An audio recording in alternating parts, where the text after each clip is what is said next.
4 counts. Counts 1 and 2 charge the crime of aggravated murder in the first degree. One day I saw an account of a particularly brutal murder. What intrigued me wasn't the crime itself, but the way the murderer talked about his victims. Not as people, but as mere enemies. The trial is set for June. On Christmas Eve, 1985, David Rice rang the doorbell, pretending to deliver a package to a family he'd been told were communists. They weren't. Using a toy gun he purchased for $3, he forced the father, the mother, and 2 young children onto the floor, face down, and handcuffed the adults behind their backs. He said he was looking for information, but when they told him that dinner guests were coming, he panicked. He chloroformed the family. Then one by one, he struck them in the head repeatedly with the sharp end of a clothing iron. When he found their hearts still beating, he used a kitchen knife in the head wounds and in the chest. Then he turned out the lights and left by the back door. In June of 1986, he would be convicted of murder and sentenced to death. I knew this man wasn't normal. Perhaps he wasn't even sane. I also knew that it can be very misleading to draw parallels between an individual's experience and that of a nation. But there was a disturbing similarity between his rhetoric and the way political leaders try to justify their killing of enemies. So I didn't expect, by meeting a murderer, to understand the complexities of international conflicts. But I did think that someone who claimed that he killed for ideological reasons might give me some clues into the process of enemy making. Going to 11? Correct. Okay.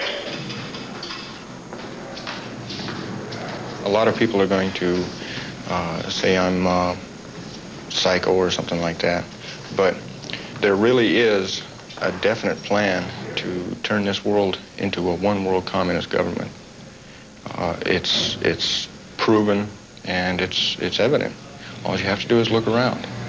Who are the one? I mean, who are the ones that try and take over? And what other kinds of things have you seen that led you to this? You can, like I said, you can just look around. The thing that really got to me and brought me into this was the fact that I had trained for a welding job, and I trained very hard for about a year. And I got one job out of that, and I was doing okay until the shop shut down. And I went on for just over a year before I finally came to the conclusion that something is definitely wrong. You know, something is wrong. This country does not get in this kind of shape without somebody actually putting it in that shape. And if you look around, all you have to do is open your eyes and see that, yeah, it's being done purposefully. And I believe it was in I think it was 67, that Khrushchev said that they would destroy our country and they wouldn't fire a shot doing it. In order to do that, they'll take the United States and they'll cause a civil war to do it. You couldn't get anything more inappropriate if you tried than Rice killing this family of 4 totally innocent people. How is it that innocent people become enemies? Enemies so monstrous that they have to be destroyed. As I listened to Rice, I began to get a sense that his world was in shambles, that he felt totally threatened, and he needed to find somebody to blame. He needed an enemy. Well, where did you find out about this? I mean, who told you about this? And where? Oh, like all the time you see on the street, little pamphlets people pass around, maybe watching a videotape of maybe a speech. Of? General Moore. General Jack Moore and the Christian Patriots group. Right. Uh-huh. Of what? Do you remember what they were about?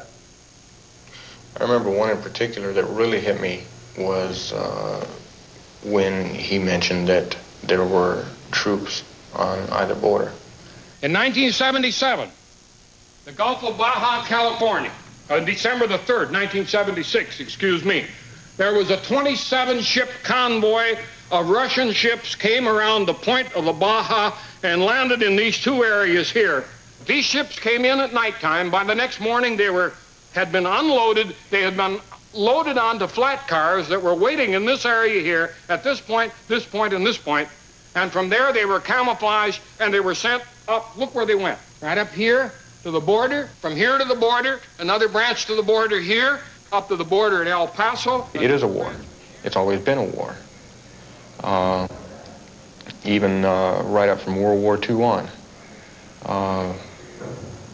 We have not been fighting the Koreans. We've not been fighting the Vietnamese. We've not been fighting the South Americans. We've been fighting the Soviets.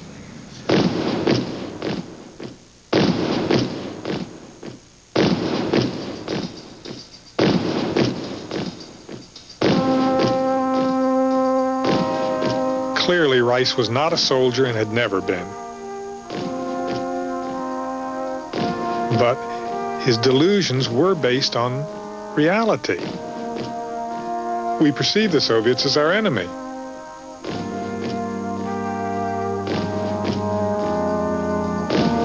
And they perceive us as theirs.